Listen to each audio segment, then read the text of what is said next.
Hey guys, it's Lindsay. I'm going to do the bonus reading for air signs. This is going to be a timeless reading. As always, if any of these messages don't align for you, please take only what you need and leave the rest. I forgot to light my candle in the water sign video, I realized. And I kept calling them fire signs. So we're going to try and do a little bit better with the air signs. I got the messages though. So I'm going to bless the cards. I ask that any and all messages that come through the cards come through with clarity and understanding for all those involved and for their highest good at this point in time only.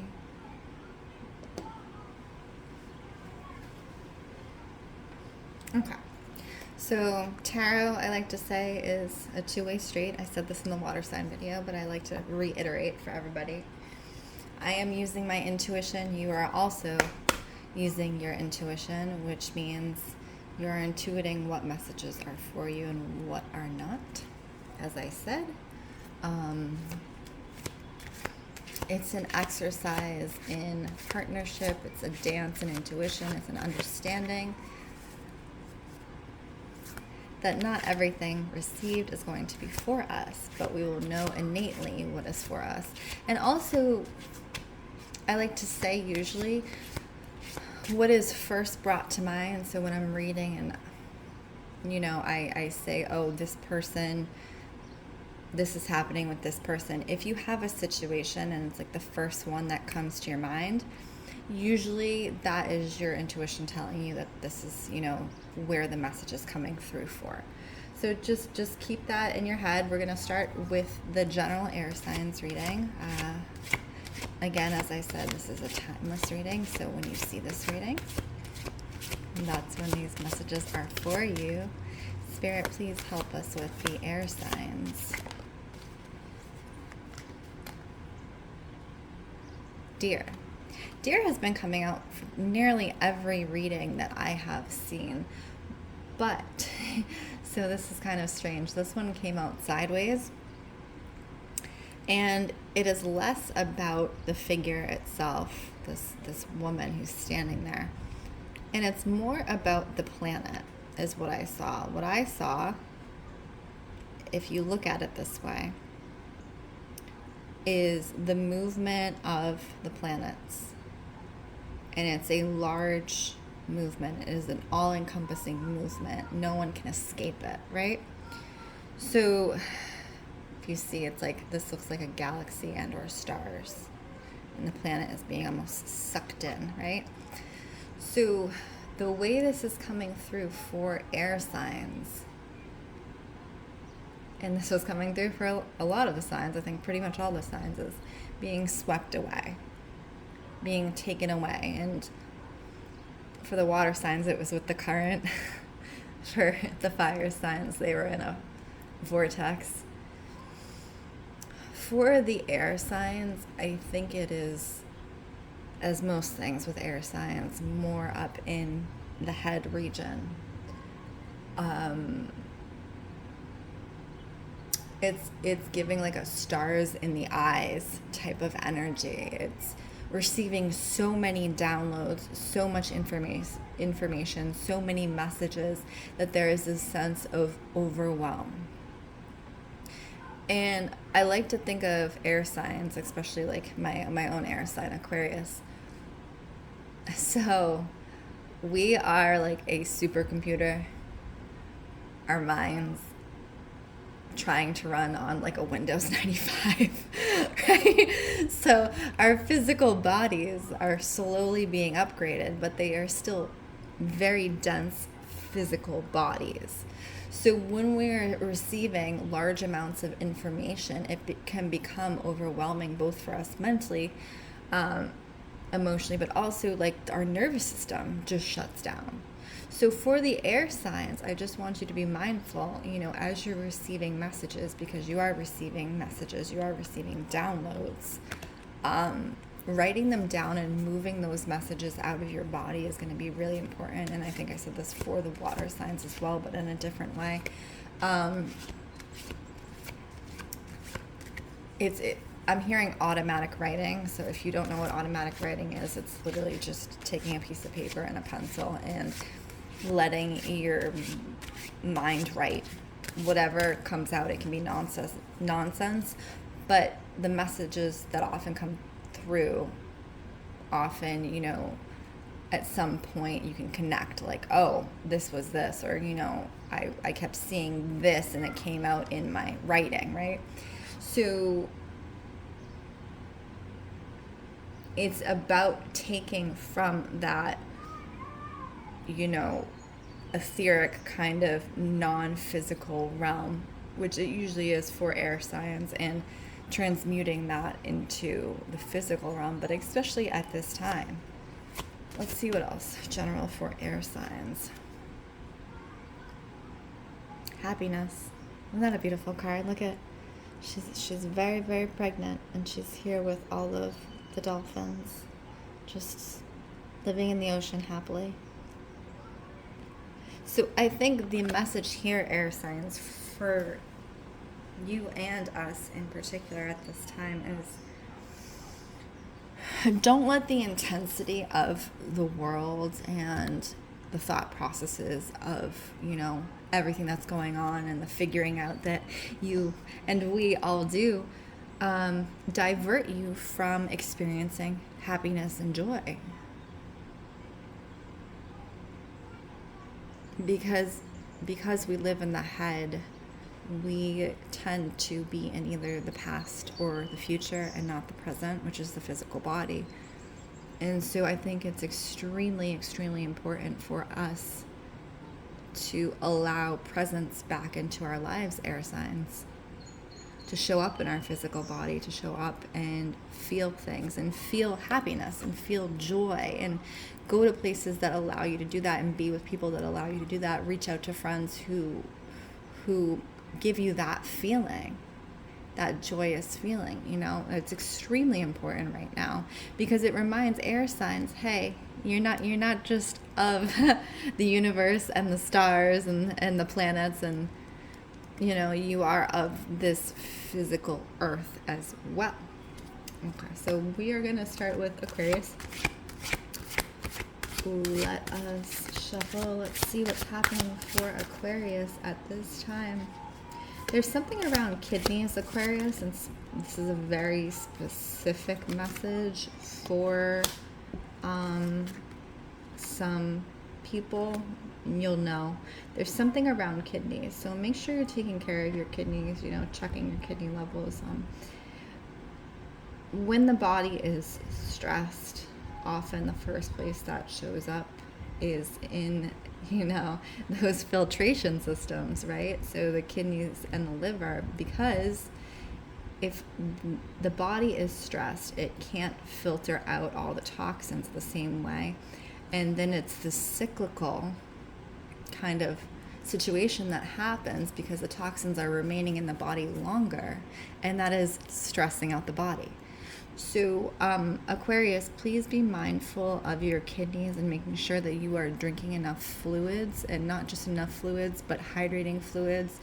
So like coconut waters, things with electrolytes, things like that. Again, I'm not a doctor, but, you know, most of us could use more fluid intake and proper fluid intake, you know, not a Monster, not a Red Bull. Those aren't going to hydrate you, you know, and we really want to de-stress our kidneys as much as possible. And on the other side of that, you know, doing too much or too little, so drinking too much water or drinking too little water, or just literally doing too much or too little, can stress the body out. So it's about finding that balance, Aquarius, that's really important right now. We have, I think this came in your reading actually as well, your last reading, the soul, butterfly, and then we have loyalty, red-crowned crane. I actually saw a crane today, and it was just sitting in the grasses, enjoying the sun and the grasses. But this one, if you notice, is this really beautiful woman kind of her mind being taken away by the grain. So I just want to get a little more clarification around specifically the loyalty card, because the soul Aquarius is in development. We know that we're in the age of Aquarius. For most of the signs, Aquarius is kind of more prepared, I would say, for this age, because it is in fact our age. You know, we prepare for the unexpected, and when the unexpected happens, you know, we're pretty good at rolling with it. We also are the sign that is most focused on the wider collective, right? We have our eyes usually in the distance and above. And so I definitely think, you know, going through the age of Aquarius as it progresses,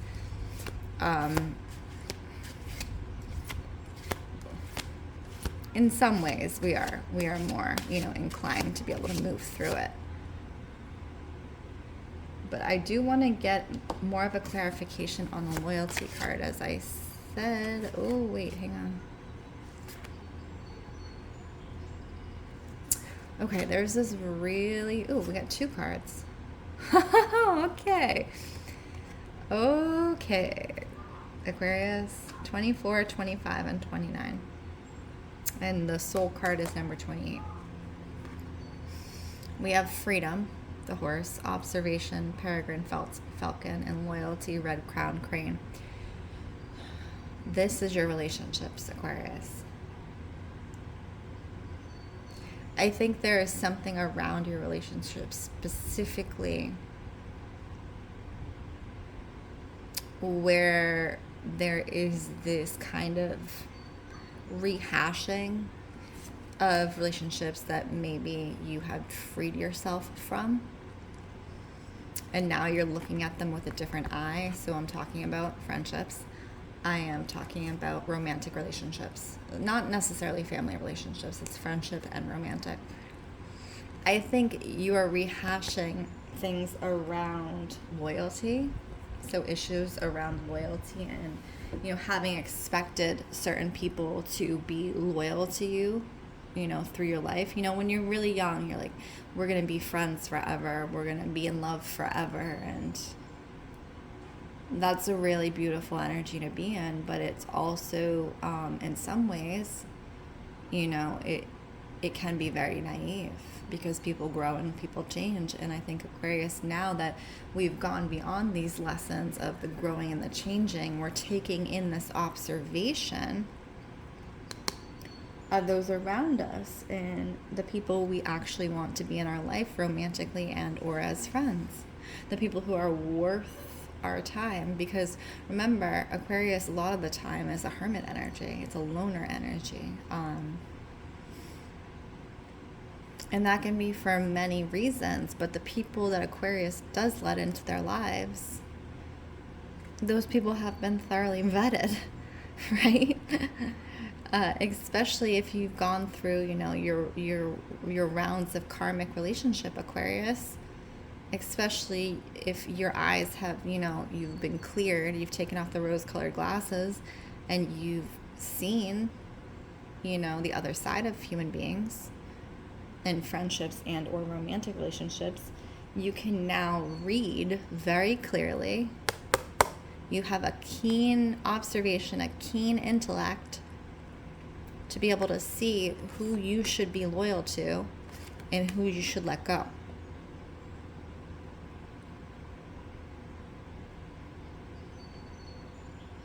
So I think for Aquarius, that's your strength. That is your strength, but in also some ways, that is the weakness. Because if Aquarius is so shrewd in their friendships, so shrewd in their romantic relationships, it can also make it very difficult to open up. So my question for Aquarius at this point is, you know, those relationships around you at the moment, those romantic and friendship relationships, what are the ones that you truly believe are worth cultivating at this point?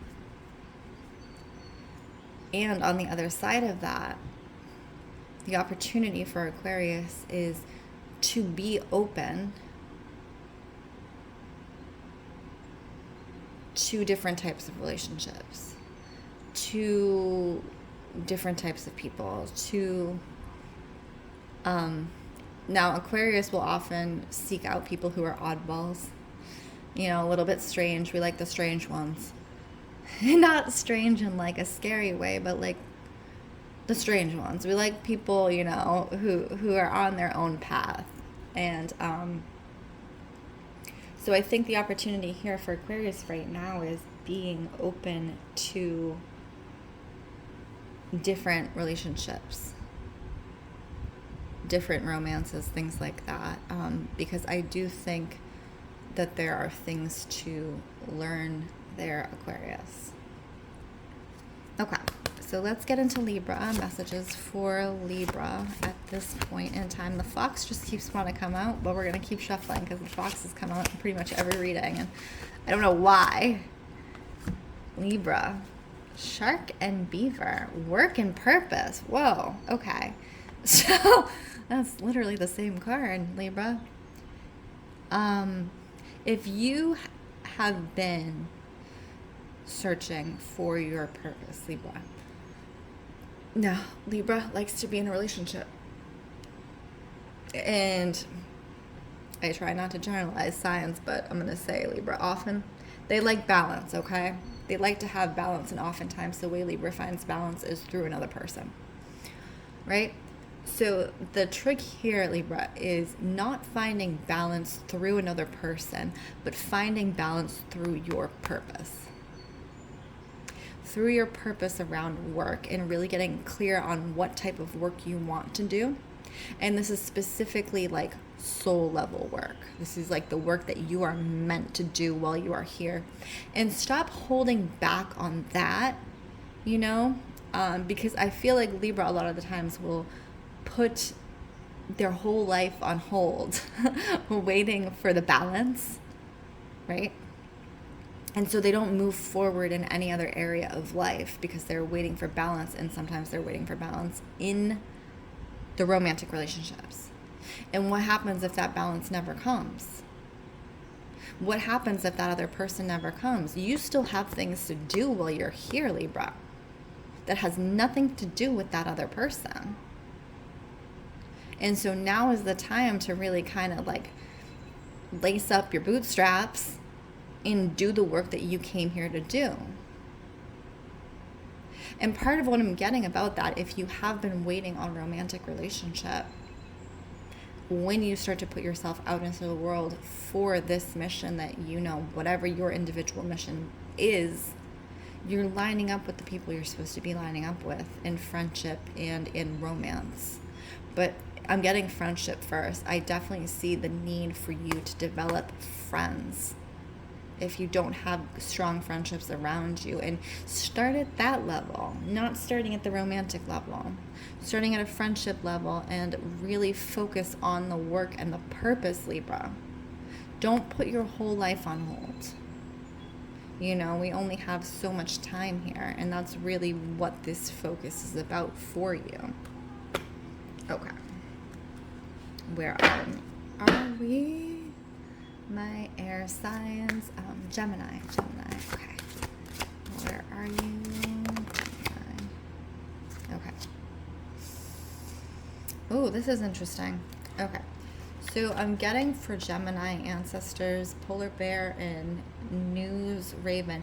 But if you look at these cards, I didn't even, really look at the animals. I looked at the light and the dark. So, because you are two Gemini, two sides of the same coin, light and dark, I'm getting specifically for some of you, Gemini, that you may have been stepping over a little too much into the darkness. However that shows up for you. And I do sense that some of you may be practitioners, so energetic practitioners, or we'll say, witches, right? But there is this caution if you are a practitioner who works with dark energy, which, you know, the balance needs to be refined. I think the stepping too much into the darkness, the dark, whatever that is, energetically and or in your life, in emotionally, Gemini, you have to take a step back. You need to be able to pull yourself out of it and, like Aquarius, still find joy, still find happiness, still find the present moment. Because if you look too long in the darkness, what is that? Look too long in the abyss starts looking back. Don't do that, Gemini. Don't do that. That's what's coming through. And you had a third card, which I didn't even realize. This is the other thing. Gemini, if you are by yourself, in the many ways, you know, air signs like to hermit, as we said, be by themselves. If you are by yourself, part of this desire and or constant being pulled into whatever your darkness manifests as. Now, darkness does not necessarily mean bad. No, you know, you need darkness to have light, yin and yang. But the balance, again, and I think your inability to pull out of this is because you are by yourself a lot of the time, Gemini. And so you can't regulate or regulate your moods, modulating your emotions, because you have no one directly around you to really be like, hey, let's go out. Let's go outside. It's time to get outside, right? You need a companion. You need someone to come in and kind of free that energy. And specifically what I'm seeing for a few of you, Gemini, if you are an animal person, cats. Because cats are the spiritual balancers. They're the ones who can walk through a room and cleanse a room. And they walk between worlds. So especially if you are doing any type of dark spell work, witchy things like that, make sure you have a cat. Because they'll tell you when you're going overboard. You know? Dogs, not so much, but cats will. But if you are a dog person, you know it's up to you. But companionship is extremely important for you right now, particularly if you are the type of person who likes animals and you don't have an animal. Now is the time to do that, Gemini. Okay, air signs, thank you so much for going on this journey with me. Again, my name is Lindsey Rose. This is Storyteller Tarot.